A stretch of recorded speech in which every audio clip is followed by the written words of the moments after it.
Hi, I'm Susan Bowerman, registered dietitian, and today we're talking fresh pineapples. You know, a lot of people rely on frozen pineapple or maybe juice-packed canned pineapple for their pineapple, which is fine. But part of the reason that they don't tackle fresh pineapples is because they just don't know how to cut them. So today I'm going to show you a quick way to get all the flesh outside of your pineapple. You know, pineapples are a good source of vitamin C, like strawberries or oranges. So if you're used to having those foods in the morning, you might want to switch it up sometime with some fresh pineapple. Let's talk first about how to select a pineapple when you're at the grocery store. What I usually look for first is to look at the color. A little bit of green color on what they call the shoulders of the pineapple is a good sign. Look at the bottom, make sure that there isn't any mold on the bottom of your pineapple. And I usually give it a little bit of a sniff. If it smells like a fresh pineapple, it's good. Sometimes they smell really, really sweet, very syrupy, and if they do, they might be overripe, so I'd kind of steer clear of those.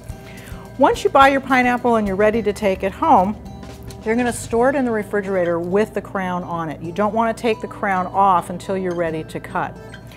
Once you're ready to cut, you're going to remove it from the fridge because it's usually better when it's cold. And the easiest way to take the crown off is to simply twist it off. It just comes right off and you can toss that away. And the way that I'm going to cut my pineapple, we're not going to prepare rings because most people are just looking for chunks of pineapple to put into a fruit salad. And I'm using a serrated knife. You want to use a heavy knife and one that's going to cut through the rind. And all you're going to do is just simply cut off the top. And that's a beautiful pineapple, we can tell already. And then cut off the bottom. Now, what some people do, if they do want rings, is they'll go and through this tedious process of cutting the outside and cutting rings, but we're just going to do a simple cut. And I'm just going to cut my pineapple in half. We're going to cut a half at a time. And if you look at the pineapple, you can very easily see that there's a core down the middle. That's kind of that tough, fibrous part of the pineapple that you usually don't want to eat. So what I do is I'm going to make a cut all the way down to the rind, not all the way through, but just down to the rind on either side of this core. And when you do that, you can kind of open it up and you can see all the pieces that you're going to now remove from the pineapple. Then what I do is I put my knife about maybe 3/4 of an inch down and just cut through and just take out that fibrous core. You know, when my kids were little and they were teething, I used to give this to them. So if you have any kids in the house that are teething, it's a great teether because it's sweet and it's juicy, but it's so fibrous they can't really break it up. So just a little tip. Okay, so now we have 3 nice, what I would call fillets to our pineapple. And you're just going to take your knife and just cut right against the rind on either side. And I'm just able to lift out this beautiful chunk of pineapple. And I'm going to do the same thing on the other side.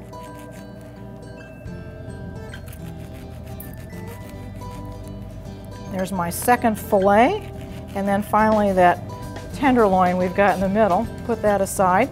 If you have any little brown spots like this, you can just simply shave those off. There's another little piece here.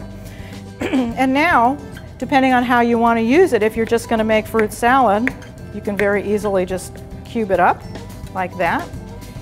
If you want to, for instance, put it on a platter more like a fruit display and you want longer spears, you can just cut this up like this. And that's another way that some people like to do it because it's very attractive that way. The other thing that's nice with these longer pieces is if you've never had pineapple on the grill, it's delicious. You can, if you're grilling fish or you're grilling chicken, you can just take these fresh pineapple spears and just throw them on the grill for a couple of minutes on each side. Just let them get brown a little bit and the sugar kind of caramelizes. And you can either serve it with your fish or with your poultry, or you can just serve it as a nice dessert. It's really, really easy. So you can see how simple that was. It just took me a minute to cut that up. So if you're intimidated by fresh pineapple, no longer. So give it a try at home in place of that frozen pineapple or that canned pineapple that you've been eating.